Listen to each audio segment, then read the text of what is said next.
Hello and welcome back to Scale War Machines. It's the Christmas holidays. I've got a little bit of a cold, but I'm not going to let that stop me from doing a bit of Christmas crafting. I'm going to be continuing with my workshop build series and looking at customizing a bit more my side organizer here using the Creality Falcon A1 laser cutter. And I'm specifically looking at adding to and improving this area here. Particularly, I want to put an organizer in there, and I want to put custom lift out trays here that I'm also going to custom design and then cut with the Creality Falcon. So what I thought I'd do is give you a step-by-step guide on exactly how I make custom embellishments on these organizers. Let's go. So as you can see, the plan here is to have everything on this chipboard base. I've already made the side pieces in the last workshop series video, and I made this initial layer of shelving here and this box here. So what I'm going to do in this video, I'm going to design, measure and cut a new organizer lift out tray for there. And I'm also going to make something that will enable me to store bigger brushes in this space here. All right, so how does one proceed?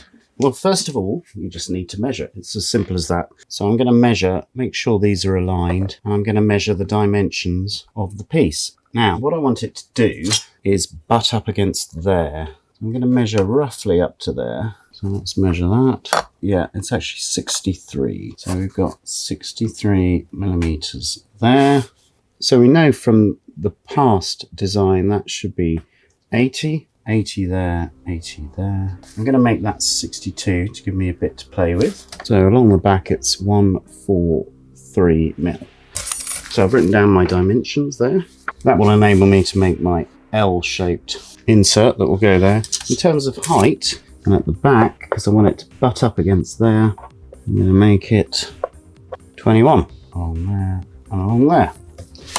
Not very good at drawing, but you get the idea. Let's go to the computer and start drawing it.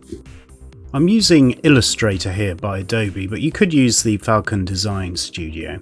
Start off with an artboard and make sure you're set to millimeters, as we're going to use our measurements in millimeters. You can always change the artboard later. So I created two rectangles as per my dimensions. The key to joining two rectangles is of course the Unite tool, which is a feature of Illustrator. The cutout's next, and I simply create another rectangle, 15 by 3, and then using the minus tool within Illustrator. At this stage I also made all the sides, the lips if you like, for the lift out shelf. And the key here in Illustrator is to make sure that everything sits on the line precisely and that everything interconnects.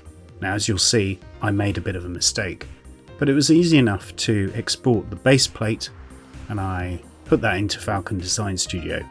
Then I made sure to set the correct dimensions of the object in the design space. And then it was easy to cut it, as per usual. I like to test everything at this stage before I made the sides. I then cut the sides, but you may have spotted I made a mistake, which I only came to realise now. You can see that I haven't done the base tabs, or if I have, they haven't come through. This one seems to work. And that one needs a tab there as well. Then I could just go and change those in Illustrator.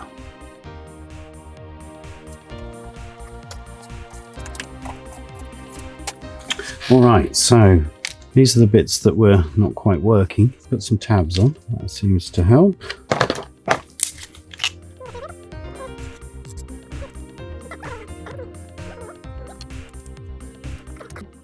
Moment of truth, is it going to fit? So, yeah, yes. Drops in and out. This will go on the side, obviously. That's going to be useful, and then I can take the whole thing out like so. Right, in terms of this bit at the back here, I want to make this all open storage with little compartments. Let me show you. Similar to this item here, I'm going to have to make lots of cutouts. So here it needs to be 80 wide, depth 202, height 100, and that's going to be really good fun. So what I want is a similar design, but I want lots of space for cutouts, different shapes. These can be a bit small, so that's the next stage. And so the storage item actually can be 8.8, 88. So I'll update my measurements to 88. And the height, which is a nice simple 100. Yep. Okay. What I'm going to do is go back to Illustrator. I'll show you how I've done it. And the difference here is we're going to have 1, 2, 3 levels. All right, let's get designing. Illustrator makes it super easy to create all sorts of custom shapes, circles, rectangles with rounded edges and so on, and I could import that into the Falcon design space and cut it using the Creality Falcon A1.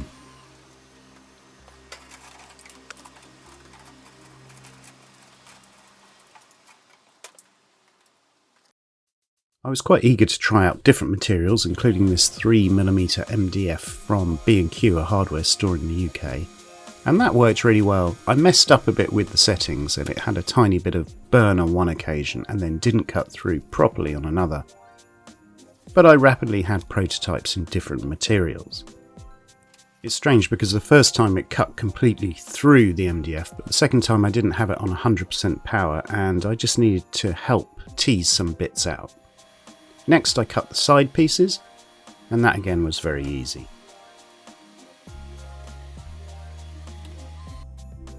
This is a prototype, so it didn't quite fit perfectly, as you'll see, but it was good enough to assemble it and check its placement.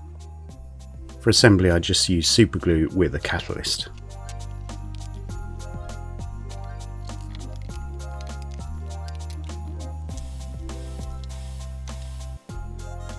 And there you have it. I'm really pleased with it and it fits really well.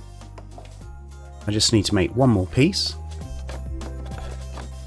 And here you can see I tried another MDF from another supplier. I did need to trim things slightly, it wasn't quite perfect. I need to alter the Illustrator file. But it slots in really well. And the fun begins. You can see me organising everything and trying out different layouts. I really want this to work precisely for my own tastes and tools.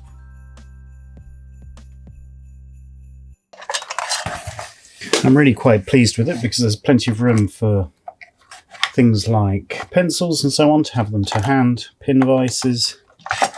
Everything has its place. I've put the rulers here, little hammer. Pipettes now live at the back, along with some simple files.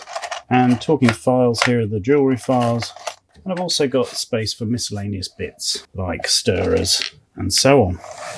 I'm really pleased with that. It's come out really, really well. Anyway, put that back over there. I've also just been playing around with cutting my first bits of acrylic, as you can see over here, and created this little sign, as you can see there. And you can see just how precise the cuts are in material like acrylic. As Christmas is upon us, I have also been messing around with a little Christmas themed example of what you can do with the laser engraver and cutter. And I made 2 little K ration boxes that have been repurposed for carrying festive gifts and presents. It was really just a case of taking the SLS kit, doing all my measurements and making a new design which I could export and then bring into Falcon design space and use for both engraving, image engraving and cutting. I could then assemble the box as per the kit and put the new top on that I designed and engraved. These are quite realistic little accessories being made of wood, and I made sure I got some 1mm basswood ply to match it. You can also use something like a wash here, panel line washers from Tamiya.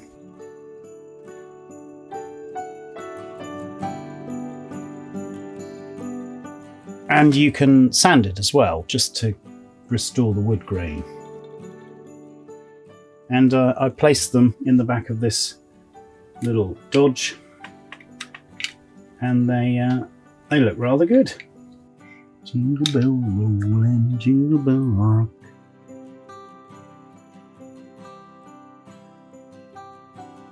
There we are. So I hope you've enjoyed seeing me upgrade a bit more the workspace. It's an ongoing project, but eventually I want to have the most organised workbench possible. All that leaves me to do is to wish you a very Merry Christmas and a Happy New Year, and I'll see you in 2026.